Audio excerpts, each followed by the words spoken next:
Ficou Jesus e os compasses. Eu vou só ler esse momento da crucificação na Bíblia aqui, tá? Que eu acho que é importante.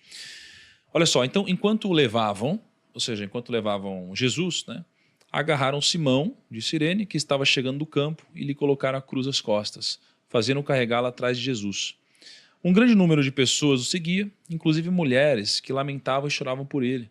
Jesus voltou-se e disse-lhes: Filhas de Jerusalém, não chorem por mim, chorem por vocês mesmas e por seus filhos, pois chegará a hora em que vocês dirão: Felizes as estéreis, os ventres que nunca geraram e os seios que nunca amamentaram. Então dirão as montanhas: Caiam sobre nós, e as colinas: Cubram-nos.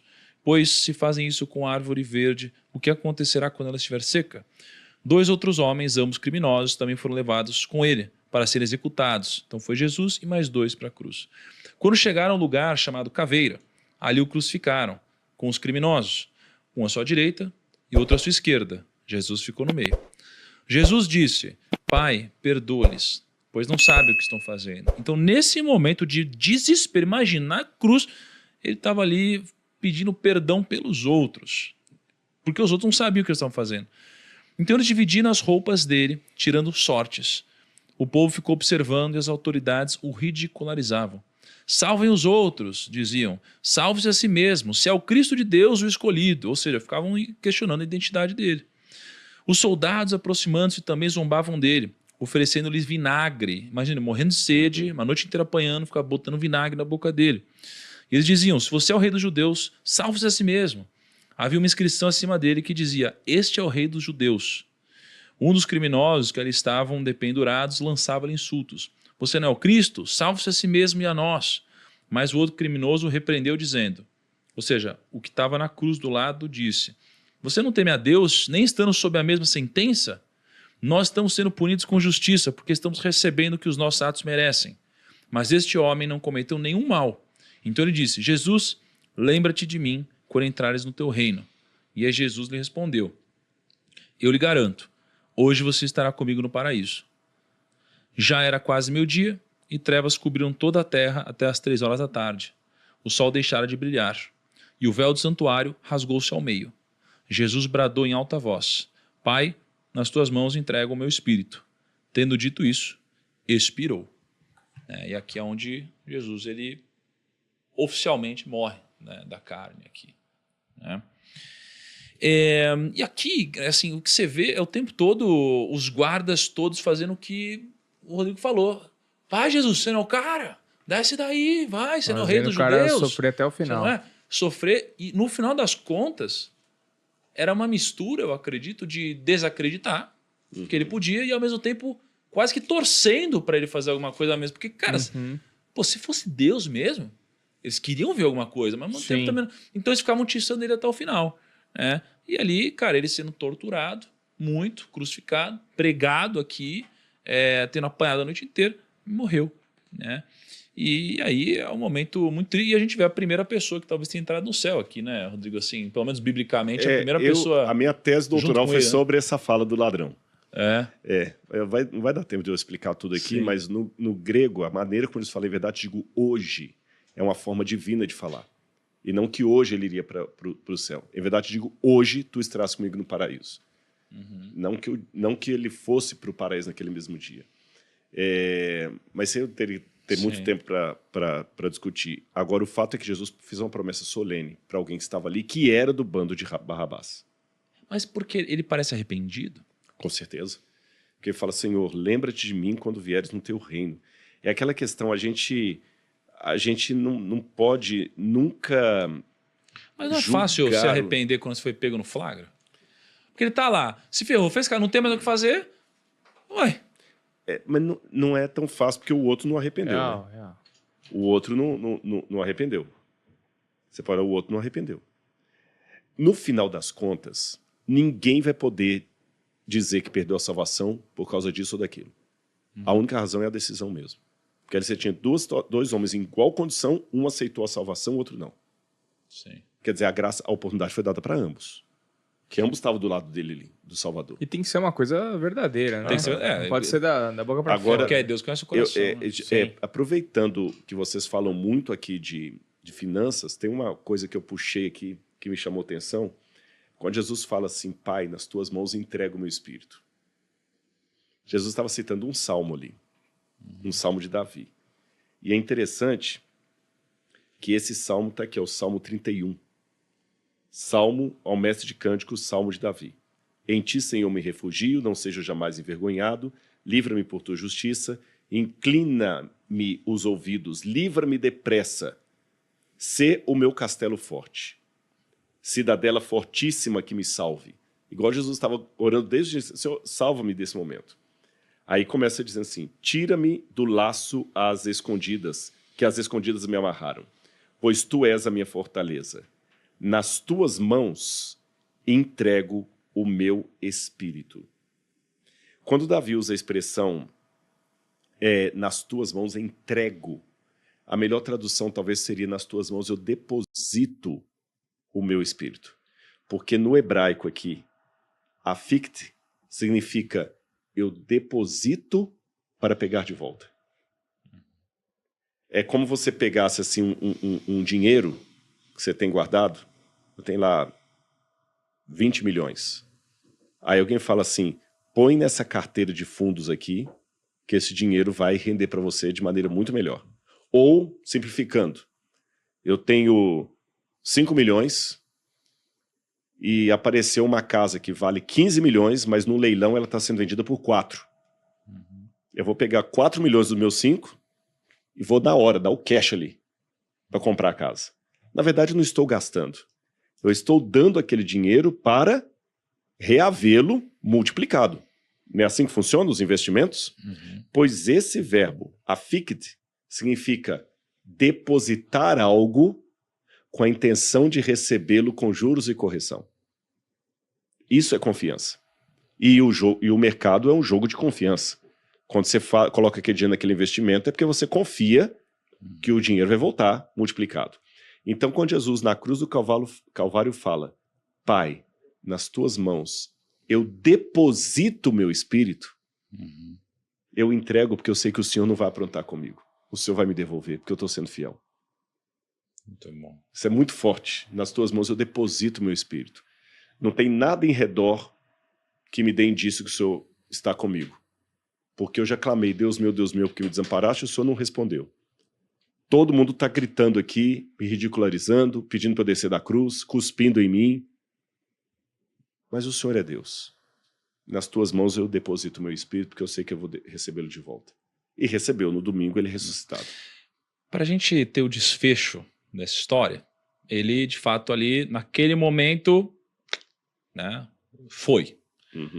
E o que acontece depois que confirma todas as profecias e tudo que a gente leu no Antigo Testamento, todos os indícios? O que acontece logo depois da morte de Jesus? Qual que é o grande desfecho da história? Olha o milagre de Deus.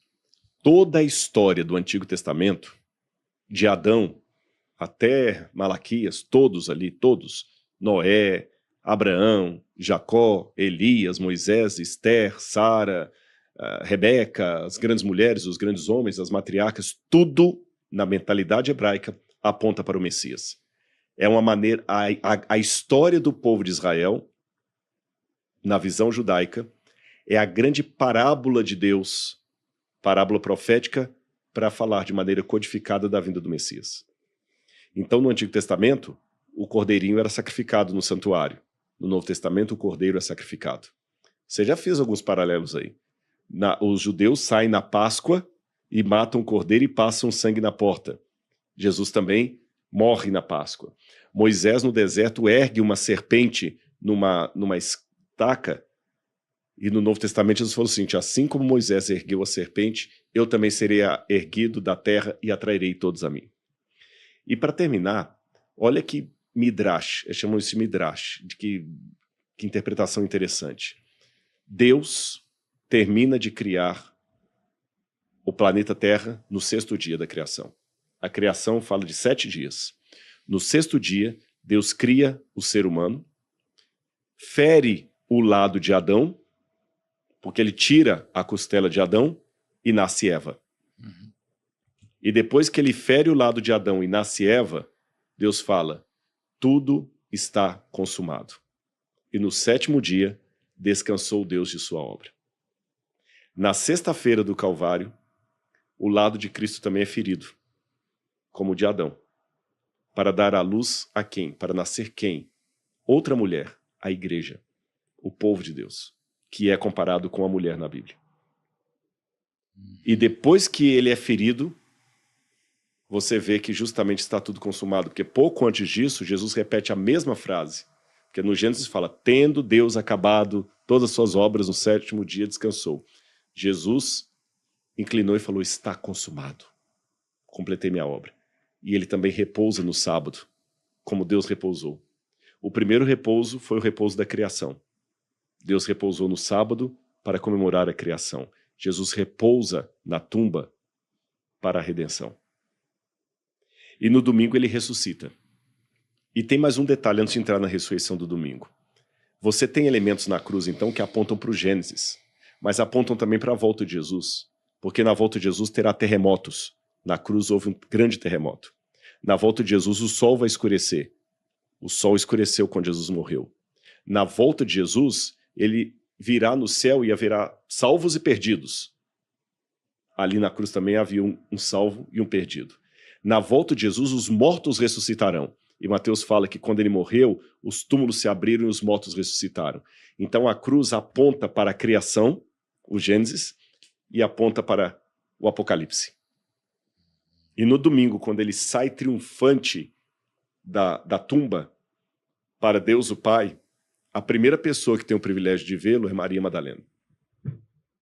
A improvável dos improváveis. E depois ele fala, Maria, tem uma parte linda nessa cena aí, que quando ela tá chorando porque ela viu o túmulo vazio. Quem quiser saber o que é um túmulo vazio, gente, vai depois no NASP, no museu, vocês vão ver essa ideia da pedra rolando. Aí quando ela vê Jesus, ela pensa que é o jardineiro. E ele fala, Maria, sou eu. Aí ela reconhece. Aí o Evangelho de João diz que ela grudou Jesus, e quando ele fala o seguinte, não me toque, significa assim que ela estava agarrando ele, sabe, igual criança que fica na perna do pai. Ele fala assim, calma que eu ainda não fui para o meu pai. É mais um indício até que o ladrão na cruz não pode ter ido com ele na sexta-feira, porque no domingo da ressurreição ele fala com Maria, Maria, eu ainda não subi para o meu pai. Então nem ele tinha ido ao pai ainda. Vai dizer para os meus irmãos que me encontrem, que eu vou aparecer para eles. E ele aparece durante 40 dias para os discípulos, até que depois disso ele é elevado ao céu.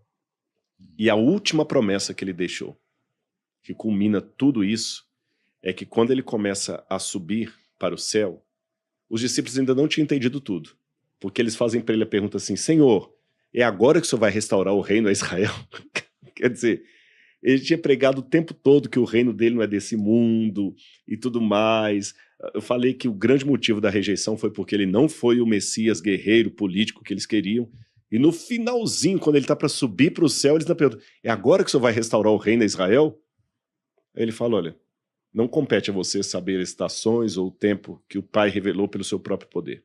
Mas fique em Jerusalém, até que do céu vocês sejam revestidos de poder e vocês vão sair para pregar o evangelho. Até o fim do mundo eu vou estar com vocês. E muitos vão pregar, como nós estamos fazendo aqui hoje.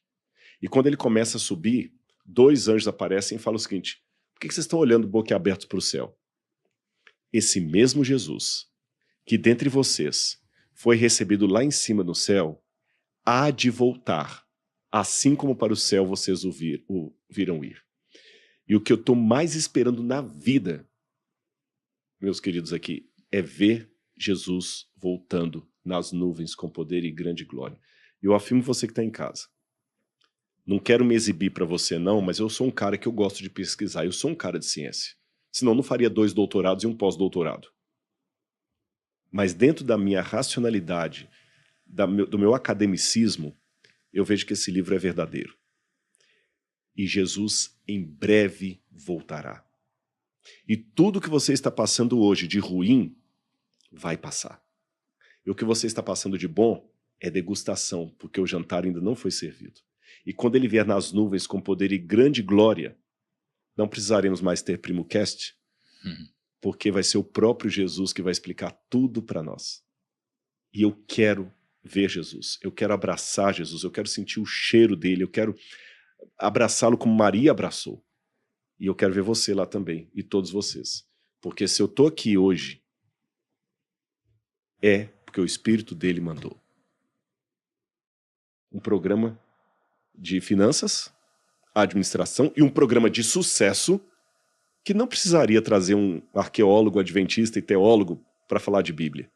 Mas se eu estou aqui, é porque é o mesmo Espírito que dirigiu o Tiago Brunet para falar com você, dirigiu aquele outro pastor para orar com você, que dirigiu você para alcançar o Evangelho, que dirigiu os nossos caminhos para se encontrarem lá em Jerusalém, graças ao Tiago Brunet, que foi usado. O mesmo Espírito está conduzindo todos nós aqui, Kaique, Lucão, e Deus tem um plano para nós. Então, não estou no púlpito, não estou numa igreja, mas eu acho que eu não fecharei as portas do PrimoCast se eu terminar minha participação de hoje falando o seguinte: aceite a Jesus como seu salvador pessoal. Porque tem algo que o Tiago contou aqui, que por mais didático que ele seja, ele não vai conseguir transmitir a você. Sabe o que que é? O sabor de ser convertido, de aceitar Jesus. Você pode explicar, você pode desenhar, pode usar toda a estratégia de comunicação que você tem, mas a experiência lá do coração, só tem uma coisa que pode falar: experimenta também, que é bom demais. É como experimentar um sabor, é como explicar um sabor, você não explica. Então, Tiago, eu louvo a Deus por sua vida, por sua transformação, e digo a vocês em casa, vocês ouviram um testemunho dele. Agora está na hora de experimentar o que ele está experimentando, o que eu também tenho experimentado na minha vida. Isso a gente não consegue explicar para você. A gente só pode convidar. Experimente também, vale a pena.